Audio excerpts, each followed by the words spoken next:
Suster, frater, Bapak Ibu, saudara-saudari Romo yang terkasih dalam Kristus.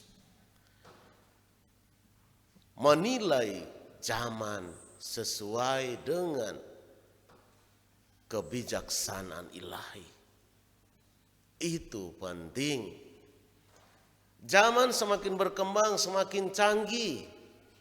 Tetapi apakah semua itu penting untuk hidup ini?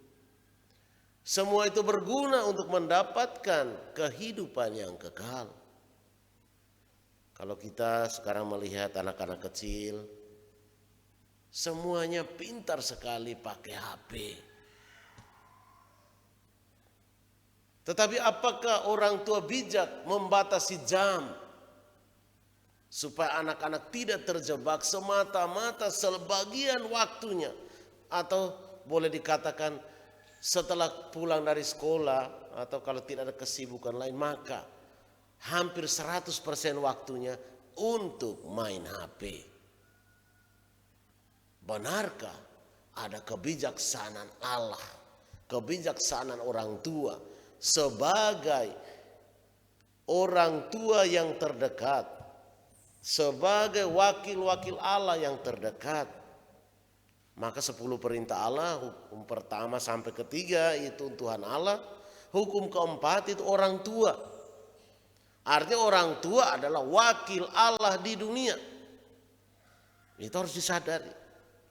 Maka harus ada kebijaksanaan Allah juga dalam diri orang tua. Dengan pintar-pintar bagaimana mengarahkan putra-putri kita supaya kita melihat apakah ada bahaya-bahaya tertentu dalam perkembangan pertumbuhan mereka. Hari Yesus menegur mereka, "Hai orang bodoh, kamu tahu menilai gelagat bumi ini. Tapi mengapa kamu sendiri tidak bisa menilai apa yang Allah mau?" Ini butuh kerendahan hati. Butuh kedekatan dengan Tuhan. Menyerahkan seluruh hidup kita kepada Tuhan. Supaya Tuhan membuka hati kita. Membuka pikiran kita. Apakah Tuhan mau apa yang kita lakukan? Apakah Tuhan berkehendak sesuai dengan yang kita kehendaki? Apakah yang kita pikirkan sesuai dengan yang Tuhan pikirkan? Maka saudara-saudariku yang terkasih dalam Kristus, orang yang bijak itu juga akan mampu menyelesaikan persoalan-persoalannya dalam hidup. Hidup ini sebuah perjalanan dan ada banyak musuh kita. Ada banyak persoalan yang kita hadapi. Dan Yesus katakan apa? Kita harus berani menyelesaikan, menentukan sendiri mana yang baik, mana yang tidak baik. Karena Tuhan sudah memberi kita otak pikiran yang sehat, hati nurani.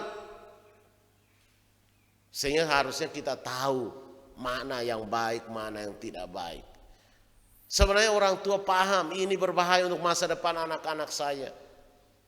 Kita tahu kok sebenarnya. Tapi seringkali adalah dosa pembiaran. Dosa pembiaran itu berbahaya. Karena kita sudah tahu bahwa itu salah, tapi kita biarkan saja.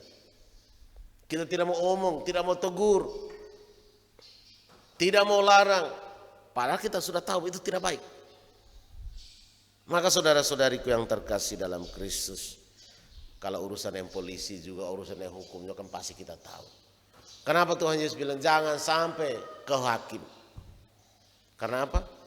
Kalau kita sampai ke hakim, uang kita habis pasti.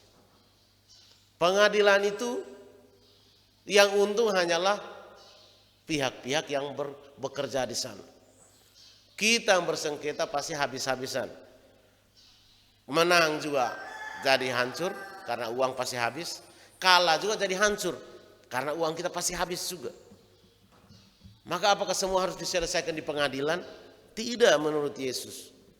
Kita bisa kok selesaikan sendiri. Tentu dengan mengampuni, memaafkan, minta ampun, minta maaf.